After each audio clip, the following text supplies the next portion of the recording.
अगर पिछले 3 दशकों के इतिहास को देखा जाए तो जिस पार्टी ने नई दिल्ली विधानसभा सीट जीती है उसी ने दिल्ली में सरकार बनाई है। 1993 में यहां से बीजेपी के कीर्ति आजाद विधायक बने और दिल्ली में बीजेपी ने सरकार बनाई। 1998 में शीला दीक्षित ने यह सीट जीती। दीक्षित 2008 तक लगातार यहां से जीतती रही और दिल्ली की मुख्यमंत्री बनती रही। 2013 में नई बनी आम आदमी पार्टी के नेता अरविंद केजरीवाल ने शीला दीक्षित को इसी सीट से हराया। इसके बाद 2015 और फिर 2020 में भी केजरीवाल ही यहां से विधायक बनकर दिल्ली के मुख्यमंत्री बने। पिछले चुनाव में केजरीवाल ने यहां से 61% मत हासिल किए थे, जबकि साल 2015 के चुनाव में केजरीवाल 64.34% वोट से जीते। पर सवाल है कि क्या केजरीवाल फिर से सत्ता में वापसी कर पाएंगे? एक तरफ उनकी सोशल वेलफेयर वाली योजनाएं हैं, दूसरी तरफ बीजेपी की मजबूत दावेदारी। केजरीवाल की तर्ज पर बीजेपी भी मुफ्त की रेवड़ी बांटने के मिजाज में है, पर दिल्ली का मिजाज क्या है? बरसात के दिनों में दिल्ली की सड़कों पर जलभराव के रूप में विकास बह रहा होता है और गर्मी के दिनों में दिल्ली टैंकरों के आगे कतार में रहती है। यहाँ साफ पानी की सप्लाई के लिए जूझ रही होती है। प्रदूषण, यमुना की सफाई जैसे कई समस्याओं का सामना करना आम आदमी पार्टी के लिए मुश्किल हो रहा है। पर दिल्ली का चुनाव दिलचस्प है।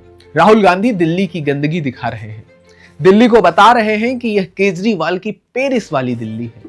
मोदी की तरह केजरीवाल को झूठा बता रहे हैं। दूसरी तरफ केजरीवाल का आरोप है कि भाजपा और कांग्रेस दोनों के बीच जुगलबंदी चल रही है और कुछ समय पहले दोनों एक ही थाली में खाना खा रहे थे। भाजपा नेता रमेश विधुड़ी लगातार विवादित बयान दे रहे हैं, कह रहे हैं कि आतिशी सड़कों पर हिरनी जैसी घूम रही। कुछ समय पहले उन्होंने कहा था कि आतिशी ने अपना बाप बदल लिया। दिल्ली का चुनाव इसलिए भी दिलचस्प है कि अपने आप को नास्तिक बताने वाले केजरीवाल मंदिरों में दर्शन कर रहे हैं, खुद को हनुमान जी का भक्त बता रहे हैं और पुजारियों का ध्यान देने की कोशिश कर रहे हैं। केजरीवाल ने चुनाव आयोग को बताया कि उनके पास कुल 1.73 करोड़ रुपए की घोषित संपत्ति। केजरीवाल ने चुनाव आयोग को यह भी बताया कि उनके पास ना तो कोई घर है ना ही कोई कार। कट्टर ईमानदार केजरीवाल दिल्ली की जनता को 200 यूनिट तक फ्री बिजली देने का फिर से वादा कर रहे हैं, लेकिन वादा करने में क्या जाता है? कांग्रेस ने 200 की जगह 300 यूनिट तक फ्री बिजली देने की गारंटी दी। अब बीजेपी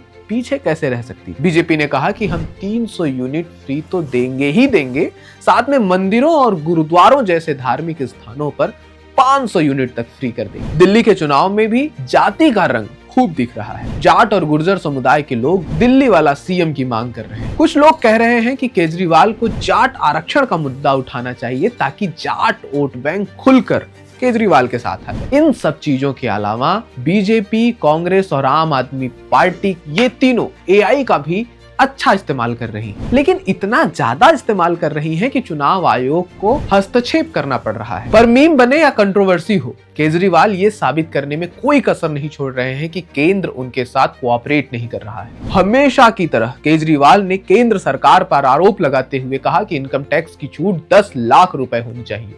स्वास्थ्य और शिक्षा का बजट केंद्र को बढ़ाना चाहिए। मिडिल क्लास टैक्स टेररिज्म का शिकार हो रहा है। उन्होंने प्रधानमंत्री मोदी को चिट्ठी भी लिखी। चिट्ठी में लिखा कि केंद्र जमीन दे, सफाई कर्मचारियों का घर हम बनाएं। अभी एक पॉडकास्ट में उन्होंने एक पत्रकार से कहा कि आप हमारी प्रधानमंत्री से दोस्ती करा दो, मैं पैर छूने के लिए भी तैयार हूं। बहरहाल बिहार और उत्तर प्रदेश की तर्ज पर दिल्ली के चुनाव में गुंडागर्दी भी जारी है।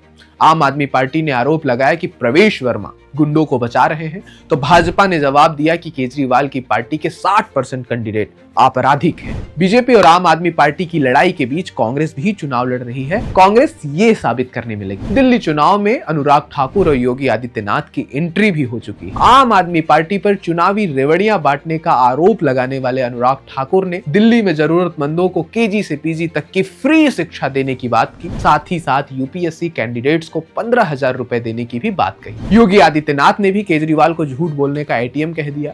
ये दुर्गति करने का सबसे बड़ा अपराधी कोई है, अरविंद केजरीवाल नाम का जीव इसका सबसे बड़ा अपराधी है।